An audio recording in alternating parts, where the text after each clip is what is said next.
Ayan, magandang araw po sa inyong lahat. Andito naman po muli ang Lingkod Cell TV page muling nagbabalik at muli tayo magre-reaction.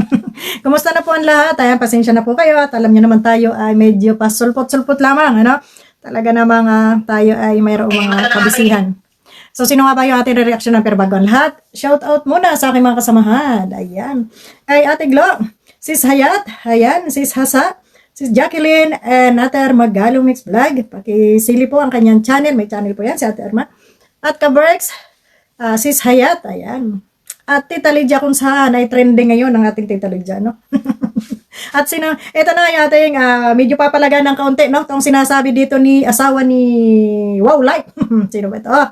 No? Aba ay mukhang ano naman masyado yatang matatabil naman yung inyong mga pananalita, no? So, pag pinalagan kaya, ano kaya, sasabihin niya na naman, balahura na naman, ha? Grabe kayo. So, pakinggan natin ito sinasabi dito, nitong Wow Light na to. Hindi na suporta kay Kalinga Pido. So, para saan pa para ipagtanggol siya ni Kalinga Pido? Wala na. Nilabas na nga niya yung nilabas na nga niya yung private conversation nila ni Kalinga Pido. Diba? Na supposedly, between sa kanya lang yan, sa kay Kalinga Pido. So, sino ngayon na walang respeto in the first place? Si Nanay Lydia. Diba? Siya yung unang mga si Kalinga Pido pa yung naglabas ng mga kung ano mga conversations nila dyan. Diba? So, sino ang walang respeto ngayon? Diba? Ang respeto kasi is dapat So, sino ang walang respeto? Dahil ang sabi niya dito, bakit pa siya ipagtatanggol? Ay hindi na naman siya, kumbaga umalis na nga siya si Tita Lydia raw, umalis na raw dito kay Edo, no?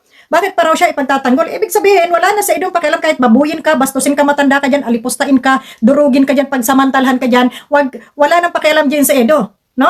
Bakit pa raw siya ipagtatanggol? Dahil si Tita Lydia raw ang walang respeto dahil inilabas daw ang conversation doon sa pinag-usapan nila ni Edo. Ganito lang yan, Mrs. Wow Life, baka naman nawawaw mali ka. Walang inilabas si Tita Lydia sa conversation. Ha? Wala siyang inilabas nung unang nagsalita siya. Bakit nga ba napag-usapan itong ganitong topic? At isa ka pa, Jilomads, ang kapal ng pagmumukha ninyo na sasabihin ninyo na kaming mga narito sa nakapaligid. Ha? Kay Tita Lydia ang nagsusulsol. Wala nagsusulsol dyan sa matanda na yan. At ito ha, Mrs. Wow Life. Sasabihin ko sa iyo, walang inilabas si Tita Lydia. Saan ba nag-uumpisa ang usapan? Doon lang tayo sa totoo. Naman tayo masyadong pabida, no? Na akala natin ang gagaling natin magsalita para lang tayo ay papurihan at sabihin tayo ay mga sikat, no? Ganito yan. Hindi magsasalita si Tita Lydia kung wala siyang nababasa na galing na mga comment doon sa mga panatiko na nakaido. Sumagot lang yung matanda. Anong sagot ng matanda? Ano ba ang comment? Ha? Sa sobrang nyo kasing papuri dyan sa ido nyo, nakalimutan nyo na ginanggamit din siya ng mga sponsor bago man siya nagkameron. Ha? Nakalimutan nyo kasi yun. Akala nyo kasi lahat ng ginawa ni Edo ay solido na talagang walang pinanggalingang bulsa kundi galing lamang sa kanila. Ha? Kagaya ng sinasabi nyo yung sasakyan na yan. Bakit nga ba naungkat yan? Naungkat. Ha? Kasi ang sabi nyo, napakabait ni Edo, hindi nang hihingi sa mga sponsor, walang sponsor na tumulong doon sa sasakyan o doon sa ni Edo at sarili niyang bulsa. Kung hindi nyo nababasa yung mga comment na yan, siguro naman ay manahimik na lamang kayo dahil sumagot lamang naman si Tita Lydia doon sa mga nag-comment. Siyempre, yung matanda, totoo naman na siya ay merong ambag. Bakit sasabihin ninyo na walang ambag? Bakit sasabihin ninyo na walang nag-ambag diyan sa sasakyan ni Tita Lydia at walang panghihinging nangyari? Ay hindi nyo nga alam yung conversation ni Tita Lydia at saka ni Edo. Kaya nagsalita yung matanda. Sabi ng matanda, tumawag si Edo sa kanya at nagsabi na kung pwede siyang tulungan o manghingi ng karagdagan doon sa bibilhin niyang sasakyan. So nagpadala si Tita Lydia, para pandagdag doon sa sasakyan. Ngayon, ano pa bang conversation ang hinahanap ninyo? Hindi sana lalaki yan eh. Pero kung sinagot kagad yan ni Edo, ganito lang, napakasimple. Wag na po nating iba si Tita Lydia at yan po naman ay kahit matagal ng matagal ko pong sponsor yan, matagal ko pong pinakinabangan yung matanda na yan. No, wag na po nating ibas. At totoo po na may ambag po naman ang Tita Lydia dito sa aking sasakyan. Simple. Tapos ang usapan. Para yung mga commentator na yung mga panatiko sa kanya ay napahiya naman ng konti. Pero anong ginawa niya? Nananahimik. Dahil doon sa kanyang pananahimik, ibig sabihin, ayaw niya magsalita na talagang may nakapag-ambag sa kanya doon sa kanyang sasakyan at gusto niya na palabasin sa publiko na ito ay walang sponsor na tumulong, no? Walang sponsor na tumulong at ito ay solo money niya Kumbaga, parang siyempre, proud nga naman, nakabila ko ng sasakyan na walang tumulong sa akin, ha? Sa aking pagsisikap, sa sarili kong pera, proud siya doon, kaya hindi siya nagsasalita. So ngayon, ang lumalabas dito, sa hindi niya pagsasalita, ang nagiging sinungaling at wala na tuloy na respeto, gaya ng sinasabi mo, ha? Wow Life, Mrs. Wow Life, gaya ng sinasabi mo na si Tita Lydia ang walang respeto dito. Sino ba nakinabang kay Tita Lydia ng matagal na panahon? Di ba si Edo mo? Ha? Tapos yung makapagsalita kayo, nasasabihin nyo walang respeto yung matanda. Ha? Sino bang wala sa respeto? Yang Edo nyo ang walang respeto. Ha? Walang respeto. Dahil konting ano lang, na aminin. Bakit hindi maamin? Napakasimple, para hindi lumaki. Pero ang pinapairan nyo kasi, yung pride ninyo. Ha? Na gusto nyo pabulaanan, lahat ng nagkiklaim, hindi nagkiklaim, lahat ng nagsasabi na mga sponsor ng katotohanan na sila ay may ambag, na sila ay may bigay, ay gusto ninyong pabulaanan. Ha? At gawing sinungaling itong mga taong ito. Di kayo na. Pero, mali ka dito, walang inilalabas na conversation ngayon. Ha? Itong si Tita Lydia. Ngayon kung maghahanap at patuloy kayo maghahanap ng resibo, patuloy kayo maghahanap ng resibo, ay baka maglabas nga yung matanda ng resibo. No?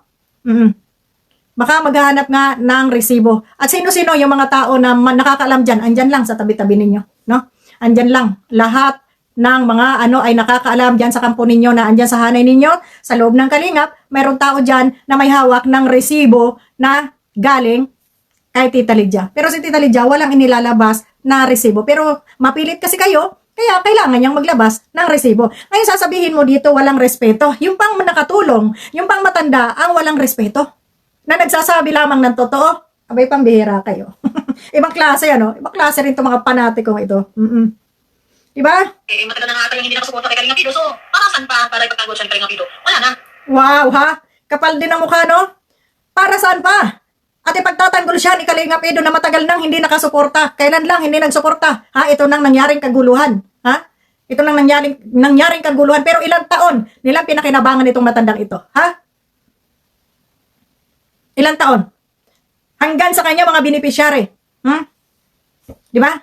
Nakinabang. Tumulong itong matandang ito, bagamat siya hindi nanunumbat dahil sa mga pananalita ninyo, kami na lang ang magpapahayag sa inyo at baka kayo ay mga anong tawag dito? Yung mga nagugulat, no? Ano pa? At ipagtatanggol pa siya ay hindi na umalis na daw pala. Yung kaunting respeto, gano'n na lang yon. Palibas at umalis na dahil mayroong hindi nagustuhan sa kanila, sa matagal na panahon, umalis na dahil nagsawa na rin na kahit anong gawin nilang tulong, parang baliwala rin dahil ang tingin nila ay ATM lang yung matanda. Ang tingin kasi nila sa sponsor, ito wag kayong masaktan sa sasabihin ko sa inyo, no? Sa mga sponsor na pumunta dyan sa loob ng kalingap, alam nyo, hindi nyo bibigyan ng respeto. Parang, ang tingin ninyo kasi, obligasyon lang nila na magbigay ng magbigay. Wala silang karapatang magreklamo, ha? Wala silang karapatang magsalita, wala silang karapatang mag-demand, basta't sila'y obligasyon lang nilang magbigay ng magbigay. Ano yun? Ha? Wala, yung bang hindi man lang nila dito po ibinigay yung inyong naitulong, ma'am. Parang hindi na nila obligasyon na yung kailangan pang sabihin doon sa nagbigay kung saan napunta, basta't ikaw ay magbigay sa kanila, wala ka nang pakialam doon. At obligasyon mo yon, kailangan magbigay ka ng magbigay dahil pag hindi ka nakapagbigay, ito na yung resulta. No? Hindi ka naman lang mabanggit, hindi ka naman lang maipagtanggol, hindi ka naman lang mapasalamatan dahil wala ka na sa kanya. Buti man lang kung isang bisis ka lang nabigay. Buti man lang kung isang bisis ka lang nila pinakinabangan. Ilang taon niyong pinakinabangan itong matandang ito? Diyan sa mga beneficiaries na Edo na yan. Ha? Buwan-buwan, bibigay yung matanda. Diba? Bagamat hindi niya yun isinusumbat, pero ako na yung magsusumbat sa inyo. Ako na yung magpapaalala sa inyo. Kahit konting respeto lang naman. Hindi naman hinihingi yun, hindi naman siya naninira sa inyo. No? Sinasagot lang niya yung mga patutsada ninyo. Ha? Yung mga paninira ninyo diyan sa mga kasamahan. Bakit nga ba umalis si Tita Lydia? Ano bang dahilan? Bakit umalis dito si Tita Lydia kay Edo? Ha? No, binabanatan siya ng mga e-lovers. Ha? Ay pagtanggol ba ni Edo? Ang kinampihan niya yung isa. Dapat, both side wala siyang kakampihan dahil parehas naman niya sponsor. Di ba? So, doon siya nagtampo. Pero, nagtampo siya, bumalik pa rin siya. At tumulong pa rin siya. Ha? Tapos sasabihin ninyo walang dapat dahil umalis na hindi na dapat ipagtanggol or hindi man na dapat kahit di naman lang ipagtanggol yung magsalita lang ng katotohanan, na patutuhanan na may totoong ambag yung matanda. Ha? Kasi ang ginagawa kasi ninyo, ha? Ano eh, parang ayaw niyong mapahiya na may ambag yung tao sa inyo. Di ba? Gusto ninyong palabasin na kung ano yung meron kayo, nang dahil lang sa inyong ano yun. Ha? Sa earning ninyo o sa kita ninyo. Walang ambag yung iba. Eh, ang problema meron eh. Kaya nakakapagsalita yung tao dahil, totoo, meron. Hindi magsasalita yung tao nang wala siyang ambag kung hindi totoo. At bakit nabuksan yung ambag na yan? Hindi dahil sa amin na nakapalibot sa kanya, kundi dahil dyan sa kampo mo, Edo. Dyan sa mga bunganga, ng mga panatiko mo dyan na parang mga tanga lang. Ha? Dakdak ng dakdak, kung ano-anong idinadakdak dyan sa comment section, ha? Na ikaw rin lang yung ipinapahamak. Ha? Oo. Ikaw yung pinapahamak. Di ba? Kwenta sila ng kwenta. Ha? Banat sila ng banat kung kani-kanino. Sa mga sponsor. Ha? Hindi nila alam na itong binabanatan nilang sponsor ay may resibo at totoong nakatulong sa'yo. Oh. Di ba? Kaya mapapahiya dyan yung mga nagkukwenta. Lalo na yung sinasabi ninyo, kaya umalis si Tita Lydia dahil hindi nasunod yung gusto. Tapos managsabi pa dyan, sila JP Alipio yata, na hindi na raw matikman yung ano ni Edo. Kaya umalis yung matanda. Ganong kababuyan ang ginawa nyo sa matanda. Sa tingin nyo hindi pa aalma yan? Ang kakapal din ng mga mukha ninyo, no? Ang kakapal ng mga mukha ninyo, mga nagre-reaction dito kay Tita Lydia. Ha? Nasa tagal ng panahon na pinakinabangan ng Edo ninyo. O, kayo yung mahiya. Di ba? Kayo yung mahiya. Dahil kung wala yung mga sponsor na yan, hindi magkakamayroon yung mga nandyan sa loob ng Kalingap. Totoo lang. Diba? Kaya huwag tayo ditong yung magpabida-bida, nakala may, kayo, mga artista, mga sikat. Hindi kayo mga sikat, uy. Kung wala yung mga sponsor na yan, hirap din kayo mag-charity o ngayon, nagcha-charity pa ba yung iba dyan? Wala na. Dahil, wala na mga sponsor, di ba? Kaloka. Matagal na panahon yung pinakinabangan yung matanda. Tapos ganyan lang sasabihin nyo, paano pa ipagtatanggol, wala na sa umalis na kay Edo. Abay, kahit umalis. Ako, kahit sabihin kong, halimbawa ako ganyan, nabilhan ako ng natulungan ako, mabilhan ako ng aking sasakyan. Tapos, natulungan ako nung sa aking mga beneficiary.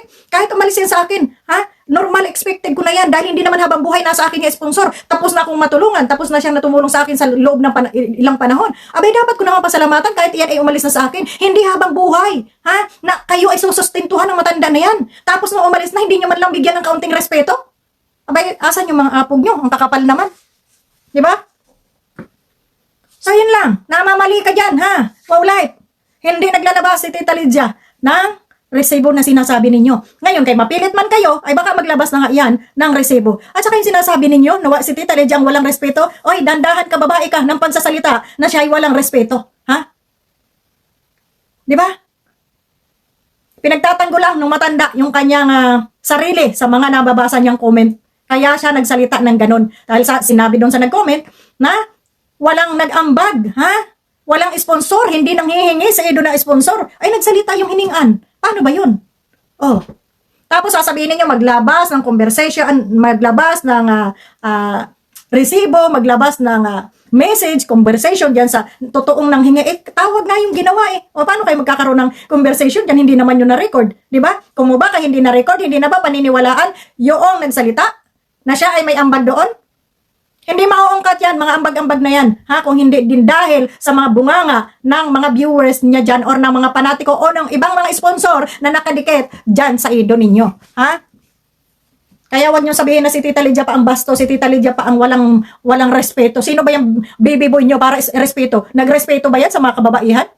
Nirespeto ba niya si Beyonce na sa tagal ng panahon nilang pinagkakakitaan? Wag niyo nga akong kwentuhan. Di ba? Respeto sa mga mata ninyo.